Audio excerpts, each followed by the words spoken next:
people that I can't draw a distinction. I can't remember not feeling socially isolated from people ever.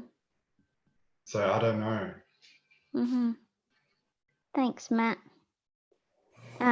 Janice also wanted to add something. Yes, well, I think in a way it's given me more time to consider things. Usually there's a lot of activity involved in what I'm doing, and so it's given me a bit of space. I haven't really caught up. I can feel the space coming on. I haven't really caught up with it yet. At the moment, with Weave, we're trying to find ways of creating remotely because we're supposed to be creating a performance season. It was meant to happen in June, but I don't think it's going to happen in June now. There's a lot of work around trying to change that. But we're trying to establish ways of creating remotely. But yeah, dealing with isolation. Well, I guess it really helps me to have a back garden that I can go into. I can relate to nature at least to some degree. And also being able to keep in touch by all of these means, like the one we're using at the moment, and phones and whatnot, is helpful. Especially to keep, well, I mean, I guess a theatre company is a different thing from writing or painting, and it does involve sort of communal effort.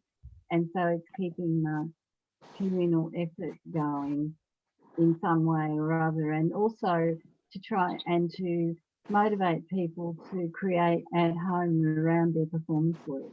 So we're at the moment, Yumi and I, Yumi's directing a piece that we're doing at some point. We have been trying to come up with ways that people can work at home on creating what will be part of the performance. This is partially coming from people themselves, what they're interested in and what they've been doing up to now. So that's kind of how we're dealing with it at the moment. It's an ongoing discovery, really.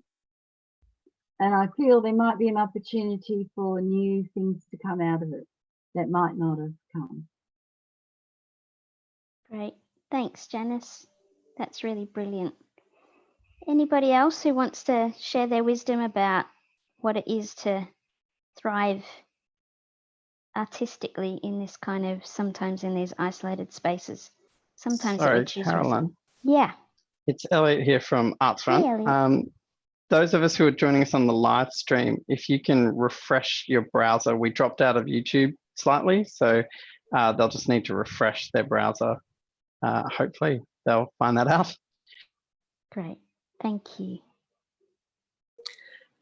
Caroline, it's Susie on Cassie's phone. Sorry, I forgot who I was. That's okay. Hi, Susie.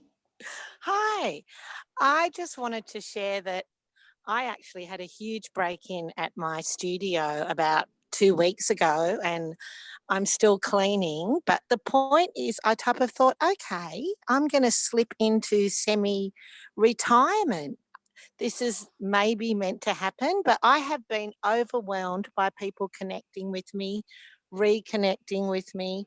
I actually isolate a lot. I live in the middle of the bush on 330 acres in the middle of the Northern Rivers. So I'm an aging hippie out there. But I found that people are actually asking me about Zoom and asking me about these platforms because I've been using them a lot and I've been teaching over these platforms for years overseas. So it's type of reinvigorated me to help and reach out others. And I'm flat out, I've started Chat, Tap and CAC. I'm starting Chat and CAC through the CAC page. I put that out on Facebook this morning and had about 20 people already, some now online in the group who want to do some share sessions. I found that even into doing it with my students and my students with disability, the creativity that is coming through. The other day I just said, go and grab something from the kitchen. We're going to do Sadie the cleaning lady, and it was just such a rage. Everyone was just having so much fun. And what I thought was going to be daunting, how am I going to engage people online with a disability, especially children, to interact with me, has been easy and fun. And I'm now setting tasks, really busy doing that. And I'm actually type of enjoying doing it on a different platform. There you go. Suze, That's my rave. that's brilliant, Suze. And I think there's probably lots of wisdom that you've got in all of the work that you've done and you're doing that would be really beneficial to the broader arts community. Because I think for definitely at Arts Access, we are in that process of how do we engage people that are very used to working face to face with us, and aren't necessarily highly technical. So that's something that we're definitely working through. So I might have a conversation with you offline about that. Yes, and I've actually already given a few webinars about Zoom and how to engage students for the wider dance community through AusDance and through the Commonwealth Society of Teachers of Dance. And I'm quite happy to send you the transcript about those. Even little things about the etiquette and roll call and how to get them all to engage. And it has brought the international community together. I had a session with children in Thailand with disability and children in Australia with disability. And it was so much fun yesterday that I was like, why have I not done this for years ago? So my thing is, I'm not going to put too much pressure on myself like I think a lot of people are. What are we going to be on the other side of this COVID-19? And one thing I can say to everyone is a bit of self-compassion. If you understand that, I'm finally understanding that myself, goes a long way. And love to all. And I'm happy to help with anyone who needs any help and wants to cack and chat. Love to all. Thanks, Suze. That's brilliant. I wanted to just take us to our last question, which I feel is probably really pertinent for lots of us in terms of how can mainstream arts organisations, non-disabled artists how can we be ensuring that we're part of whatever's happening and being seen as valuable and valued in that space? So my specific question is, from your perspectives and your wisdom, how can the mainstream arts be best supporting, and not just mainstream arts, but how can the arts community, arts sector be supporting disabled artists as allies at these times? Jess has got her hand up. Sorry, Raf, you've got some weird background, so I can't actually see your face if you're indicating that you want to talk to me. So, yeah, I'm going to start with Jess. Jess, tell me what you reckon. Just that I don't think there should be any excuse for any organisation to not have their events online as well as in person after this. And I think all of the excuses that we've had about working from home and, accessing things from home, they should just be all gone now. People who don't understand kids being around when meetings are happening or pets being around, I hope all of those sorts of things go away. And in terms of disability, just providing events through multiple modes as a just a normal way of doing things from now on would be great. So just standard accessible practice. Yes. Yeah, great. Good. Other thoughts?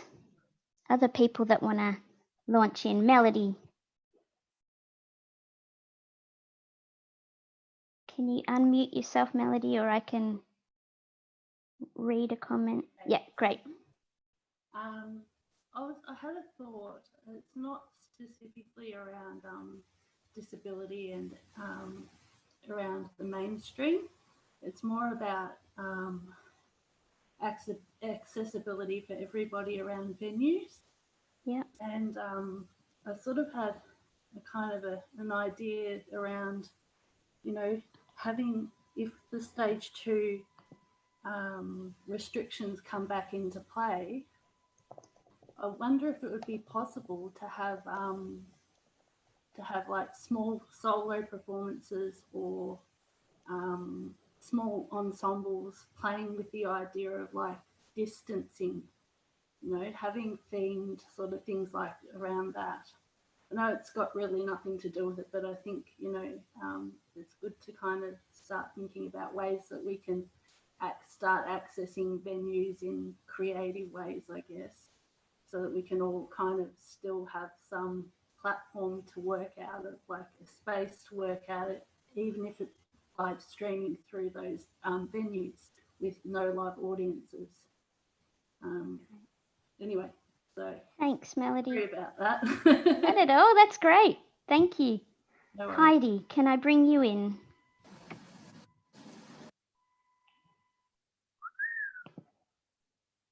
Can you hear me? I can't Yep. see anything on screen. Yep, can hear you definitely. Yeah, thanks. So I haven't had a single email from any arts organisation I've been working with over the last couple of years to ask how they can reach people with mental illness. So I'm disappointed. You know, I've been working with these organisations up to the last minute that everything crashed, and then everything went quiet. So they're obviously not interested, or they think they've learnt enough to get through COVID stay home period without asking communities who are different to what they're thinking they're working with. Thanks, Heidi. That's a really important point. And you have just launched an amazing program, and all the work that you're doing. Yeah, that's not good. And I think there's a conversation to be had in that as well. Thank you for letting us know that that's not happening. Something that needs to be addressed. Thanks, Heidi.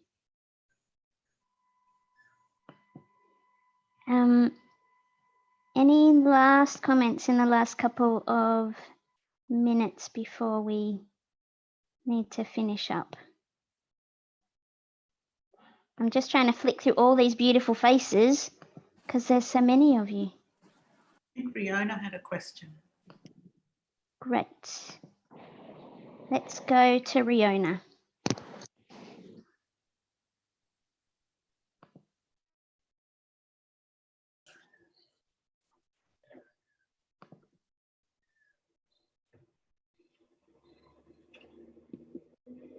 Can you hear me? Yeah. Good. Hi, everyone. My name's Riona. It's the first time that I've actually joined this group. I've been listening to this conversation, which is great. My big question is, it's food for thought, I think, down the track. So if we're educating arts organisations about access without any, funding available for interpreters, I mean, that is one barrier that we're faced with. We need access to interpreters everywhere we are.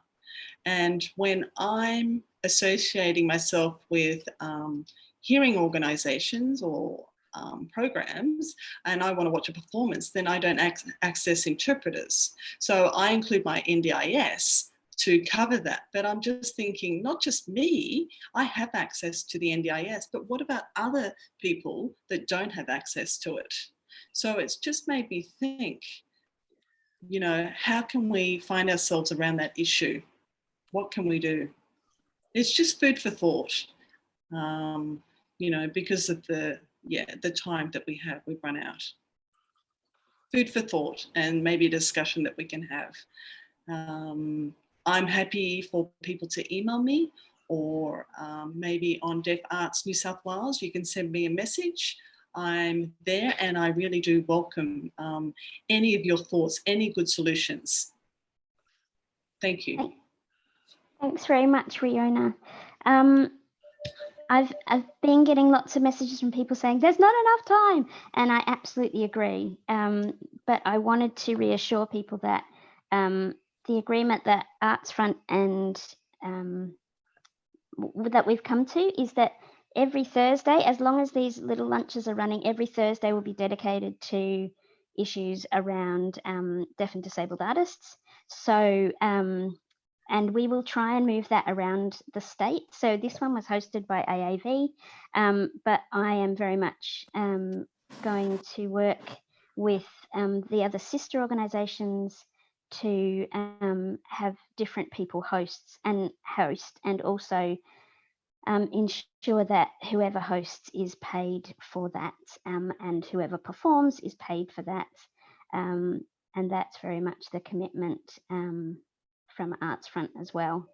Thank you all hugely for joining us to be part of this, the first of many conversations.